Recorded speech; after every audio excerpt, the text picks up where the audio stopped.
Hi friends, ఎలా ఉన్నారు? మిమ్మల్ని ఒక క్వశ్చన్ అడుగుతాను, జెన్యూన్గా ఆన్సర్ చేయండి. మీరు లాస్ట్ టైం ఎప్పుడు ఎనర్జెటిక్గా పీస్ఫుల్గా ఫీల్ అయ్యారో మీకు గుర్తుందా? ఈ మధ్య బాగా అలసిపోయినప్పుడు నాకు కూడా ఈ డౌట్ వచ్చింది. కానీ ఆన్సర్ ఏంటో వెతుకుదాం అనుకుంటే ఆల్మోస్ట్ ప్రతిరోజు మైండ్ మొత్తం బిజీగా అయిపోయింది. ఎనర్జీ అండ్ ఎంతూజియాజం లేకుండా గజిబిజిగా ఉన్నట్టు అనిపించింది. ఈ బర్న్అవుట్ ఫీలింగ్ రావడానికి, లైఫ్లో ఎనర్జీ తగ్గడానికి కారణాలేంటో వెతకడం అప్పటి నుంచి మొదలుపెట్టాను.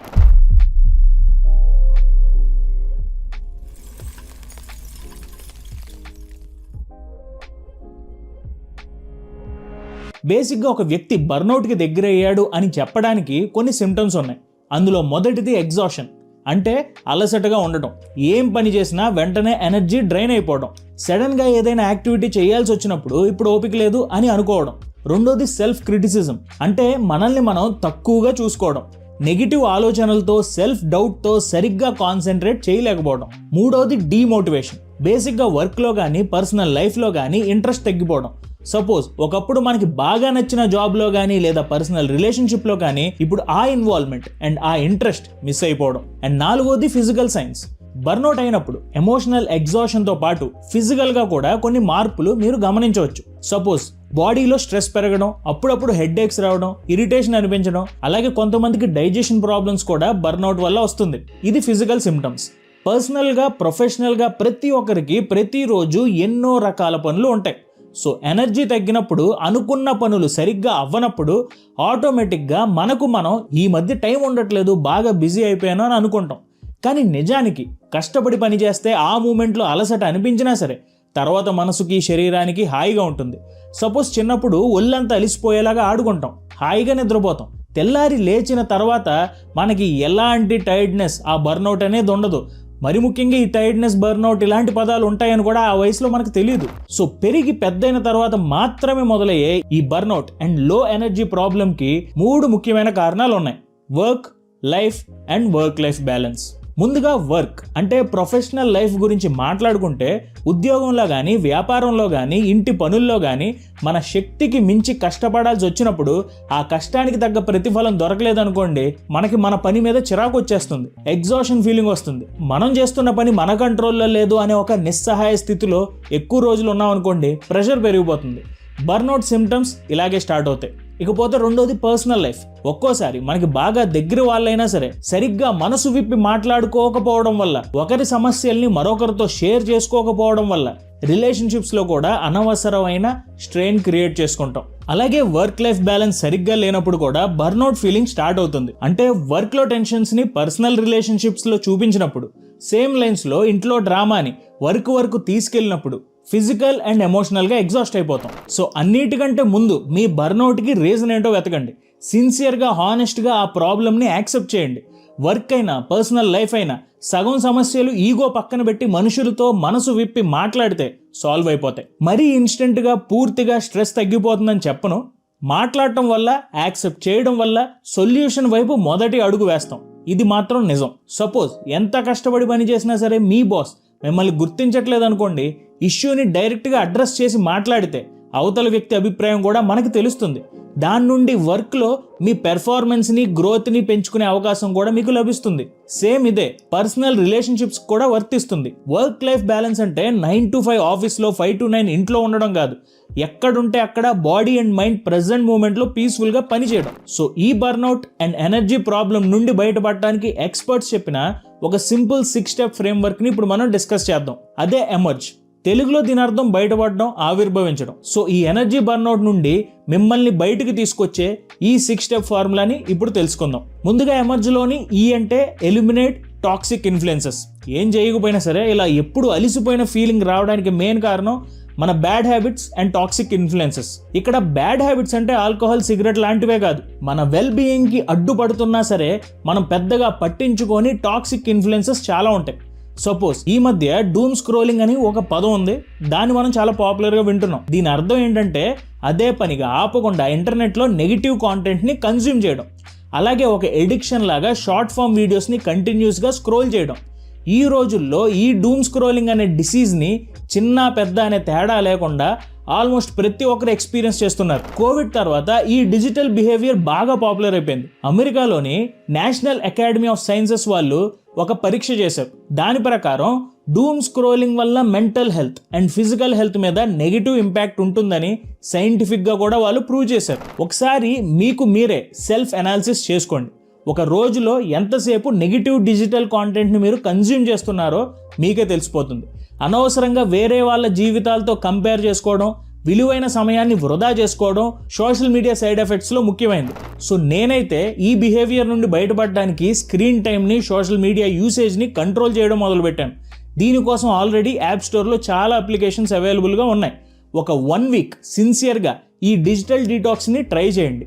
ఎంతో కొంత నెగిటివ్ ఎనర్జీ తగ్గిన ఫీలింగ్ మీకు వస్తుంది. ప్రతిరోజు రాత్రి 8 తర్వాత ఫోన్ని ముట్టుకోకూడదు అని ఒక బలమైన రూల్ పెట్టుకోండి. ఈ చిన్న మార్పు మీ స్లీప్ హ్యాబిట్స్ని ఎంతగానో ఇంప్రూవ్ చేస్తుంది. హెల్దీ స్లీప్ అనేది ఆటోమేటిక్గా పాజిటివ్ ఎనర్జీని క్రియేట్ చేస్తుంది. ఇంకో విషయం ఏంటంటే డిజిటల్ ప్రపంచంలోనే కాదు బయట ప్రపంచంలో కూడా కొన్ని నెగిటివ్ ఇన్ఫ్లుయెన్సెస్ ఉంటాయి. మీ ఎనర్జీని వాటి గురించి ఆలోచిస్తూ వృధా చేసుకోకండి. మీకు హాని కలుగుతుంది అని అనిపిస్తే మనుషులైనా వస్తువులైనా ఏదైనా సరే eliminate toxic influences and bring back your original energy. Next ఎమర్జ్లో second step M for mindful meditation and reflection. బయట ప్రపంచంలో జరిగే దాన్ని మనం కంట్రోల్ చేయలేం, కానీ ఆ జరిగేదానికి మన రియాక్షన్ మాత్రం మన చేతుల్లోనే ఉంటుంది. సో ఆ రియాక్షన్ని ఒక న్యాచురల్ అండ్ న్యూట్రల్ రెస్పాన్స్ లాగా మార్చుకోవడానికి మనందరికీ హెల్ప్ చేసే టెక్నికే మైండ్ఫుల్ మెడిటేషన్. అయితే మెడిటేషన్ని మన డైలీ లైఫ్లో ఒక భాగంలా మార్చుకోవడం అనుకున్నంత ఈజీ కాదు. సో కొత్తగా మొదలుపెట్టే వాళ్ళు చిన్నగా మొదలు పెట్టండి. అంటే రోజుకి 5 మినిట్స్ మాత్రమే మెడిటేషన్ని ట్రై చేయండి. ఇందులో మెయిన్గా 3 స్టెప్స్ ఉంటాయి. Sit quietly, focus on breathing, observe thoughts without judgement. అంతే, ఇంతకు మించి ఎక్కువ ఎక్స్పెక్టేషన్స్ ఏం పెట్టుకోకండి. ఆ 5 మినిట్స్ మాత్రం ఫోకస్డ్గా ఎటు కదలకుండా శ్వాస మీద ధ్యాస పెట్టండి. మెడిటేషన్కి సంబంధించి ఒకటి గుర్తుంచుకోండి, ఇన్స్టెంట్గా 5 మినిట్స్లో మైండ్ క్లియర్ అయిపోతుందని ఎక్స్పెక్టేషన్స్ పెట్టుకోవద్దు. ఇదొక life long learning and lifetime practice, కానీ ఖచ్చితంగా మంచి రిజల్ట్ వస్తుంది. సైంటిఫిక్గా, స్పిరిచువల్గా ఎన్నో స్టడీస్లో మెడిటేషన్ బెనిఫిట్స్ గురించి మెన్షన్ చేశారు. సో కన్సిస్టెంట్గా ప్రాక్టీస్ చేస్తే మాత్రం క్లారిటీ అండ్ ఎనర్జీ లెవెల్స్ ఖచ్చితంగా పెరుగుతాయి. నెక్స్ట్ స్టెప్ ఈ ఫర్ ఎలివేట్ న్యూట్రిషనల్ ఇంటేక్. ఇప్పటివరకు మనం ఎనర్జీ లెవెల్స్ తగ్గడానికి మెంటల్ బ్లాక్స్ గురించి మాట్లాడుకున్నాం. ఇప్పుడు ఈ థర్డ్ స్టెప్లో ఫిజికల్ హెల్త్ మీద ఫోకస్ పెట్టాలి. అందులో మొదటిది ఈట్ హెల్దీ ఫుడ్. ఈ మధ్యకాలంలో కార్తీక మాసం అని చెప్పి చాలామంది నాన్ వెజ్ తినడం మానేశారు. నా ఫ్రెండ్స్ అండ్ ఫ్యామిలీ మెంబర్స్లో కూడా కొంతమంది కార్తీక మాసంలో స్ట్రిక్ట్లీ వెజిటేరియన్ ఫుడ్డే తీసుకున్నారు. అఫ్కోర్స్ తర్వాత మళ్ళీ నాన్ వెజ్ స్టార్ట్ చేశారు, అది వేరే విషయం. కానీ చాలామంది చెప్పింది ఏంటంటే ఈ 1 మంత్ కడుపులో చాలా లైట్గా అనిపించింది, డైజెషన్ బాగుంది, బాడీలో ఎనర్జీ లెవెల్స్ కూడా ఇంప్రూవ్ అయ్యాయి అని చెప్పారు. అలాగే ఇక్కడ నేను వెజ్ మంచిది, నాన్ వెజ్ చెడ్డది అని చెప్పట్లేదు. పాయింట్ ఏంటంటే డైట్ కంట్రోల్ అనేది చాలా ఫాస్ట్గా రిజల్ట్ ఇస్తుంది. వెజ్ అయినా నాన్ వెజ్ అయినా మితంగా తిన్నంత వరకు ఆహారం ఎప్పుడైనా సరే మనకి మంచే చేస్తుంది. అలా కాకుండా ఎప్పుడు పడితే అప్పుడు ఏది పడితే అది కంట్రోల్ లేకుండా తింటూ పోతే ఫుడ్ బికమ్స్ పాయిజన్. ఏది హెల్దీ ఫుడ్, ఏది అన్హెల్దీ ఫుడ్ అని డిసైడ్ అవ్వడానికి చాలా రిసోర్సులు అవైలబుల్గా ఉన్నాయి. మీ టేస్ట్ని, మీ ప్రిఫరెన్స్ని బట్టి మ్యాక్సిమం మంచి ఆహారాన్ని మితంగా తీసుకోవడం మొదలుపెట్టండి. Good nutrition gives good vibes and good energy. Next ఎమర్జీలో 4th step R for rhythm and movement. Energy లెవెల్స్ని పెంచుకోవడానికి ఫుడ్ తర్వాత ఆబ్వియస్గా ఫోకస్ పెట్టాల్సింది ఫిజికల్ ఎక్సర్సైజ్. యాక్చువల్గా బాడీ అండ్ మైండ్ టైర్డ్గా అనిపించినప్పుడు ఎక్సర్సైజ్ చేస్తే అలసట ఇంకా ఎక్కువైపోతుందని చాలామంది అనుకుంటారు. కానీ ఎగ్జాక్ట్గా దీనికి ఆపోజిట్ జరుగుతుంది. కొన్ని మెడికల్ జర్నల్స్ వాళ్ళు చేసిన రీసెర్చ్ ప్రకారం చూస్తే ఫిజికల్ ఎక్సర్సైజ్ వల్ల మన బాడీలో adrenaline and other hormones release అవుతాయి. ఇవి మనకి కావాల్సిన ఎనర్జీని బూస్ట్ చేస్తాయి. అలాగని ఒకేసారి ఎక్స్ట్రీమ్ వర్కౌట్స్ చేయడం కూడా మంచిది కాదు. గ్రాడ్యువల్గా ఇంటెన్సిటీని పెంచుకుంటూ వెళ్ళాలి. ఈ రోజుల్లో మనలో చాలామంది ప్రొఫెషన్ పరంగా కూర్చునే వర్క్ చేసుకోవాల్సిన పరిస్థితి ఏర్పడింది. ఇలా ఎక్కువసేపు కదలకుండా ఒకే చోట కూర్చుని ఉన్నప్పుడు మజిల్స్ స్టిఫ్ అయిపోతాయి. బ్రెయిన్లో కూడా ఒక డల్ అండ్ ఫాగీ ఫీలింగ్ వచ్చేస్తుంది. అందుకే మీరు గమనిస్తే ఎక్కువసేపు కంప్యూటర్ ముందు కూర్చుని పని చేశాక నుదిటి దగ్గర కళ్ళ చుట్టూ మైల్డ్ పెయిన్ స్టార్ట్ అవుతుంది. దీంతో డే ఎండ్ అయ్యే టైంకి మన బాడీలో ఎనర్జీ కూడా డ్రైన్ అయిపోతుంది. సో ప్రతి గంటకి ఒకసారి కుర్చీలోంచి లేచి మజిల్స్ని స్ట్రెచ్ చేసుకోవాలి. అలాగే ఈవినింగ్ అట్లీస్ట్ ఒక 30 మినిట్స్ మీ స్టామినాకి తగ్గట్టు ఇంటెన్సిటీని మార్చుకుంటూ ఎక్సర్సైజ్ చేయాలి. గుర్తుంచుకోండి, rhythm and movement will save you from brain fog and pain. Next ఎమర్జీలో 5th step G for grow mental resilience. మన లైఫ్లో ఎదురయ్యే ఛాలెంజెస్ని చూసి భయపడి పారిపోకుండా ఒక బ్యాలెన్స్డ్ మైండ్ సెట్తో ఎదుర్కోవడం. మెంటల్ రెసిలియన్స్ అంటే ఎప్పుడూ 100% పాజిటివ్గానే జరుగుతుంది అని అనుకోవడం కాదు. మెంటల్ రెసిలియన్స్ అంటే ఎమోషన్స్ని, కాన్సిక్వెన్సెస్ని యాక్సెప్ట్ చేయడం, అంగీకరించడం, ఛాలెంజెస్ నుండి, చేంజ్ నుండి నేర్చుకుని ఎదగడం, గ్రో అవ్వడం. మెంటల్ రెసిలియన్స్ని పెంచుకోవాలంటే యాక్ట్ అనే ఫార్ములాని ట్రై చేయండి. యాక్ట్ అంటే యాక్సెప్టెన్స్, కంపాషన్ అండ్ ట్రాన్స్ఫర్మేషన్. ఈ 3 స్టెప్స్ని లైఫ్లో ఎలాంటి ప్రాబ్లంకైనా అప్లై చేయొచ్చు. ఫస్ట్ స్టెప్లో ఉన్న రియాలిటీని, ఛాలెంజ్ని యాక్సెప్ట్ చేస్తే మనసులో భారం తగ్గుతుంది. తర్వాత సెకండ్ స్టెప్లో మన ఓన్ ఎమోషన్స్ని కంపాషన్తో డీల్ చేయాలి.